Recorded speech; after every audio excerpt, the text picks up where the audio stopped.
Hello மக்களே, welcome to my channel. இன்றைக்கி நம்மளுடைய சேனலில் இப்போ பார்க்க போகிறது என்னென்னு பார்த்தீங்கன்னா, நாமினேஷன் லிஸ்ட்டு. இந்த வாரத்தில் யாரார் நாமினேட் ஆகியிருக்காங்க அப்படின்றத நம்ம பார்ப்போம், ஒவ்வொருத்தங்களாக பார்ப்போம். இந்த வாரம் பார்த்திங்கன்னா செம்ம ட்விஸ்ட்டு பார்த்திங்கன்னா 13 பேர் நாமினேஷன் ஆகியிருக்கிறாங்க. அதில் 2 பேர் மட்டும் எஸ்கேப் ஆகியிருக்காங்க.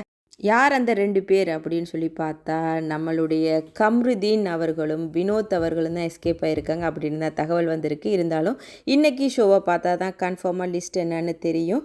ஓகே, வாங்க. இப்போ வந்து பார்த்திங்கன்னா அரோரா, அப்புறம் விக்ரம்லேருந்து எல்லாருமே, கனியக்காலேருந்து எல்லாருமே, சாந்திரா, வைல்டு கார்டு என்ட்ரி ஃபுல்லாக அப்படியே எல்லாருமே மாட்டியிருக்கிறாங்க. நல்ல வசமாக மாட்டியிருக்கிறாங்க. இந்த வாரம் எலிமினேட் ஆக யார் அப்படின்னு சொல்லி நாங்கள் பார்ப்போம். ஒவ்வொரு நாளைக்குமே ஒவ்வொரு டைம் மாறி மாறி வருது.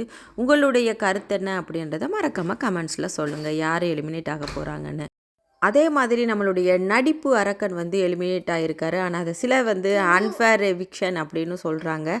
நீங்கள் என்ன நினைக்கிறீங்க அப்படின்றத நீங்கள் கமெண்ட்ஸில் சொல்லுங்கள். அதே மாதிரி பார்த்திங்கன்னா, நம்மளுடைய வைல்ட் கார்டு என்ட்ரி சாந்திரா அவர்கள் வந்து புதுசாக ஒரு பட்டம் வாங்கியிருக்கிறாங்க. அது என்னென்னு பார்த்தீங்கன்னா, நடிப்பு அரக்கி அப்படின்னு சொல்லிட்டு வாங்கியிருக்கிறாங்க. இதை பற்றி உங்களுடைய கமெண்ட்ஸ் என்ன அப்படின்னு சொல்லுங்கள். முதல்ல வந்து சாந்திராவும் சரி, பிரஜினும் சரி நல்ல பேர் தான் வாங்கிட்டு இருக்காங்க. ஆனால் இப்போ பார்த்திங்கன்னா கொஞ்சம் நெகட்டிவாக போயிட்டுருக்கு ஒவ்வொரு விஷயங்களும். இதை பற்றி என்ன நினைக்கிறீங்க அப்படின்னு சொல்லி மறக்காமல் உங்களுடைய கருத்துக்களை கமெண்ட்ஸில் பதிவு செய்யுங்க.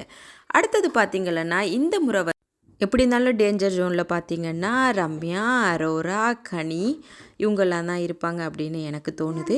உங்களுடைய கருத்துக்கள் என்ன அப்படின்னு சொல்லுங்கள் மறக்காமல். அதே மாதிரி பார்த்திங்கன்னா, இன்றைக்கி வெளியிட்ட 3வது ப்ரொமோவில் பார்த்திங்கன்னா எஃப்ஜேயும் விக்ரமும் பார்வதியை பற்றி காசிப் பேசிகிட்டு இருக்கிறாங்க. அதையும் என்னென்னு பார்ப்போம். இன்றைக்கி எபிசோடை ஃபுல்லாக பார்த்துட்டு அடுத்தது சந்திப்போம். பாய்.